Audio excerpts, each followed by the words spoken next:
后是那种360度围着她侧飞，就很神奇。雨墨大美人，木大美人，每天就是美女姐姐，你为什么这么好看？她在那之前都可能都没有碰过女孩子的手。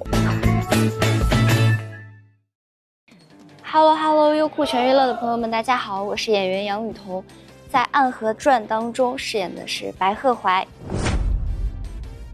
你心目当中白鹤怀他是一个怎样的角色？用3个词概括一下。白鹤怀是一个非常识时务的人，聪明，也有很天真可爱的一面。识时务指的是什么？他是一个非常善于观察，然后脑子反应很快的人。然后当他遇到他擅长的事情，然后他可以很勇敢，但他也了解自己的点在哪儿。碰到真正的高手的时候，36计跑为上策这种。这个角色相对剧中其他人物打戏没有那么多。对你来说有什么不一样的挑战吗？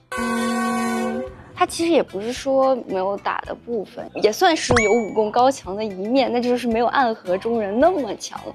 然后他有什么3针引线啊，包括鬼宗部啊，我们的五指老师啊，为了让这个画面呈现效果更好，有编排很多，可能大部分我没有那种近身2个人对打，但是会有很多威亚的东西。然后也是我之前从来没有钓过的那种威亚，有那种斜着的什么转网啊，3针引线是要把一个人就是把苏昌河捆住那一段，然后是那种360度围着他侧飞，就很神奇。除了精彩的武打部分，观众们也很期待白鹤怀在剧里是如何调戏苏沐雨的呢？怀怀他不是一个说这个男生我要没事要去撩拨他一下，他是一个很自然而然的一个举动，就是他没有觉得他的行为是会让苏沐雨会有一些不一样的想法。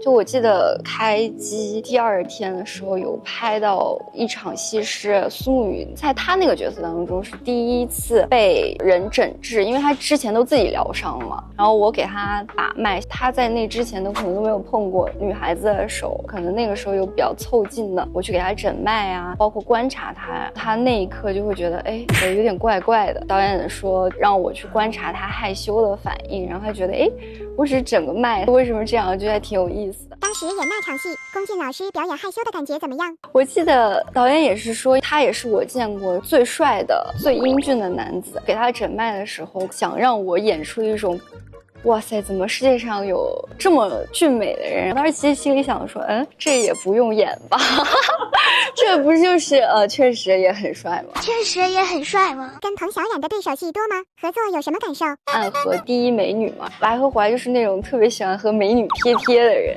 就是他看到漂亮的姐姐就走不动道，就是我一直输出一直夸，每一句词里面都会说雨墨大美人，木大美人，每天就是美女姐姐，你为什么这么好看？从见面开始聊天就是一直在夸，对。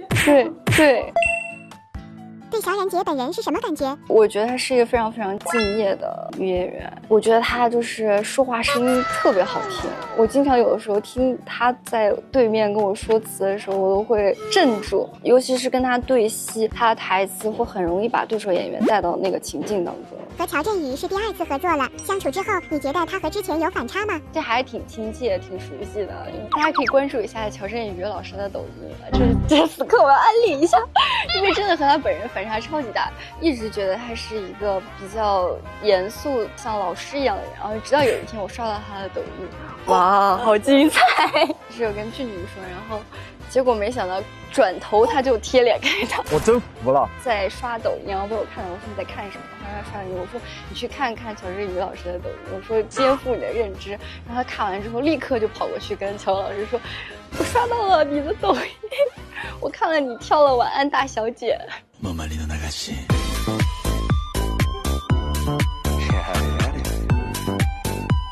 乔振宇老师有点轻微的裂开，我感觉到了。